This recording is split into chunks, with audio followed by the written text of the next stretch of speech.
नोएडा में फर्जी visa racket का पर्दाफाश, लाखों की ठगी, आरोपी गिरफ्तार। नोएडा के थाना बिसरक पुलिस ने विदेश भेजने के नाम पर ठगी करने वाले बड़े फर्जी वीजा गिरोह का पर्दाफाश किया है। पुलिस ने गिरोह के आरोपी सक्षम शर्मा उर्फ बिट्टू शर्मा को गिरफ्तार किया और उसके कब्जे से कई महत्वपूर्ण दस्तावेज, नकदी व फर्जी वीजा बरामद किए हैं। आरोपी लोगों को फिनलैंड, पोलैंड और रूस जैसे देशों में नौकरी दिलाने का झांसा देकर मोटी रकम वसूलता था। जानकारी के अनुसार 7 मार्च 2026 को एक पीड़ित ने शिकायत दी थी कि गौर सिटी मॉल में स्काई वीजा वेंचर नाम से ऑफिस चलाने वाले सक्षम शर्मा और उसका साथी राजीव शर्मा उर्फ सुरेंद्र लोगों से वर्क वीजा के लिए पैसे और पासपोर्ट ले लेते थे। बाद में फर्जी वीजा तैयार कर व्हाट्सएप के जरिए भेज दिया जाता था।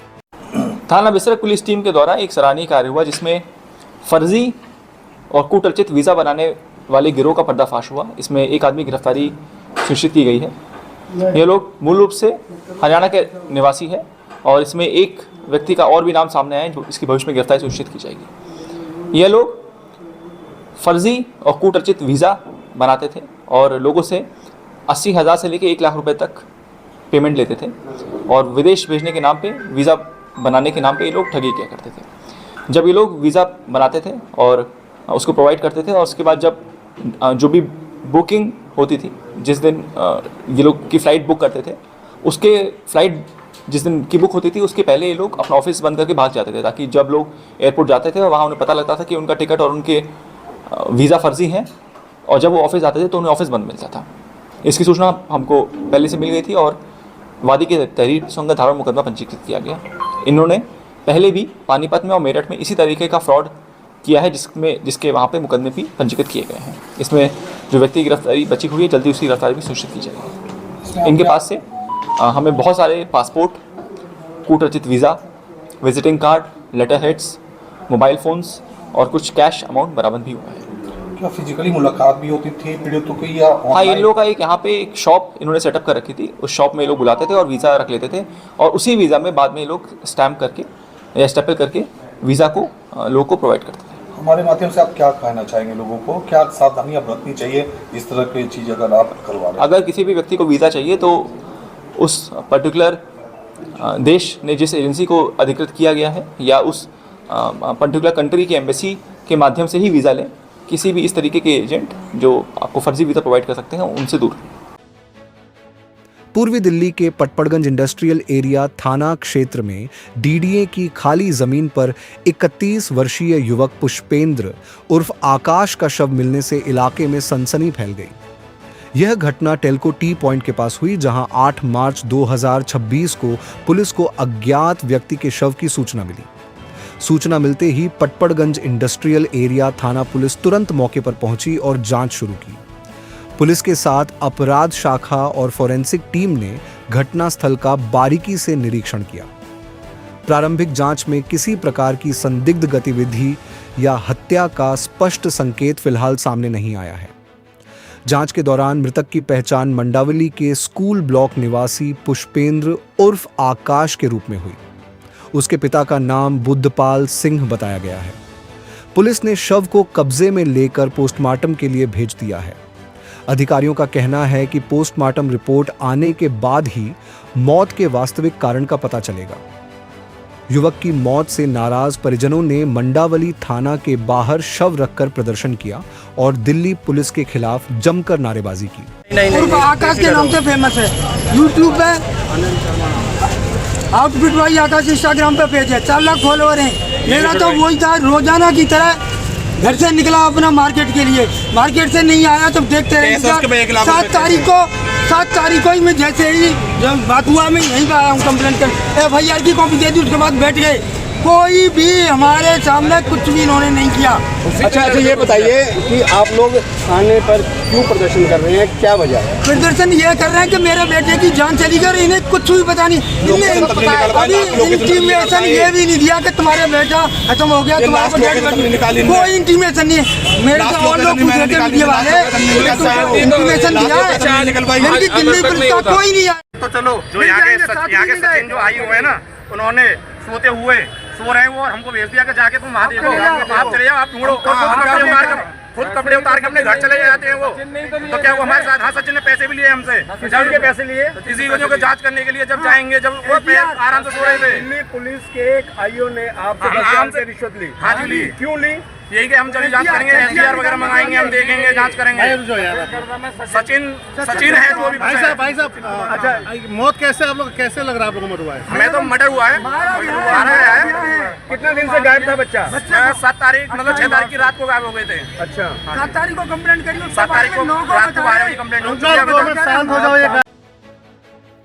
दिल्ली के शाहबाद डेयरी थाना इलाके में पुलिस और बदमाशों के बीच हुए एनकाउंटर में 2 बदमाश घायल हो गए। दोनों बदमाश मर्डर केस में वांटेड थे और आखिरकार आउटर नॉर्थ जिले में उनका सुराग मिला, जिसके बाद पुलिस दोनों को गिरफ्तार करने पहुंची। पुलिस से 7 मुठभेड़ में दोनों बदमाश घायल हो गए। आरोपियों की पहचान मोहम्मद इरफान और ऐश्वर्य पांडे के रूप में हुई है। ये दोनों बवाना के चर्चित कारोबारी मर्डर केस में पिछले 1 महीने से फरार चल रहे थे।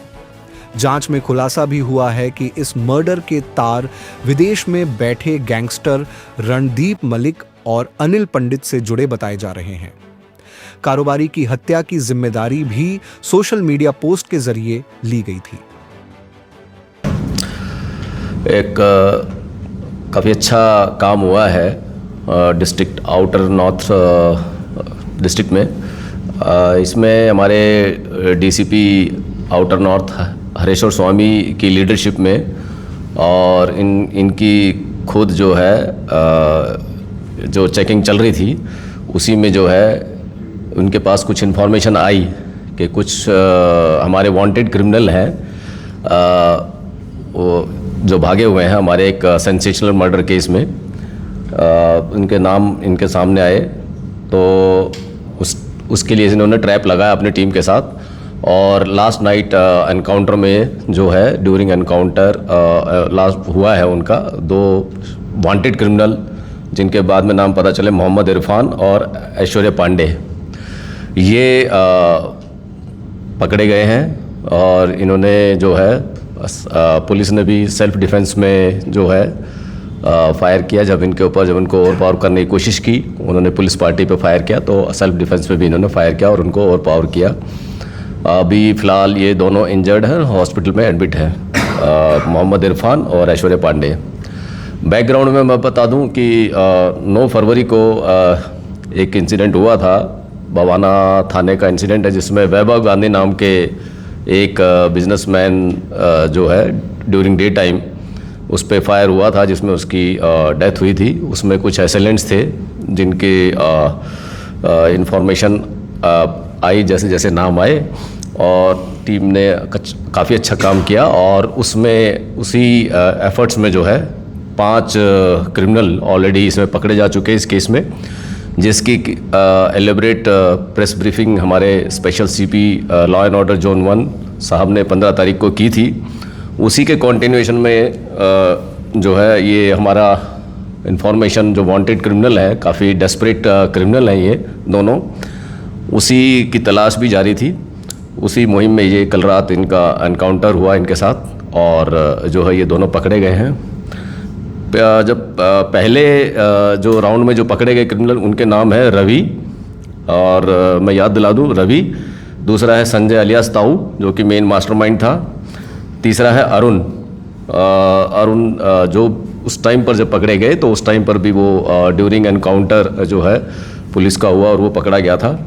चौथा है संदीप पुजारी और 5वां है हरीश कुमार अलियास सोनू। ये 5 क्रिमिनल जो है पिछले जो टीम बनाई गई थी धरपकड़ में ये 5 लोग पकड़े गए थे। अभी जो कल रात को जो पकड़े गए हैं वो है मोहम्मद इरफान जो कि चांदबाग का रहने वाला है और वहाँ का बीसी भी है चांदबाग का, जिस पर 40 केसेस हैं। 40 में से 32 केसेस दिल्ली के हैं और 8 केसेस यूपी के हैं। दूसरा उसका जो इस मर्डर में शामिल था ऐश्वर्य पांडे, गाज़ियाबाद का रहने वाला है, 37 साल का है। इस पे 5 केसेस हैं और 4 केसेस इसमें यूपी के हैं और 1 केस दिल्ली का है। इनसे इस ऑपरेशन में जो है 2 पिस्टल भी बरामद हुई हैं विद 4 लाइव कार्ट्रिजेस। और इनसे जो बाइक मिली कल रात को, वो भी चोरी की बाइक मिली, जो कि समयपुर बादली से चोरी है 2025 में। ब्यूरो रिपोर्ट, टीम तफ्तीश न्यूज़।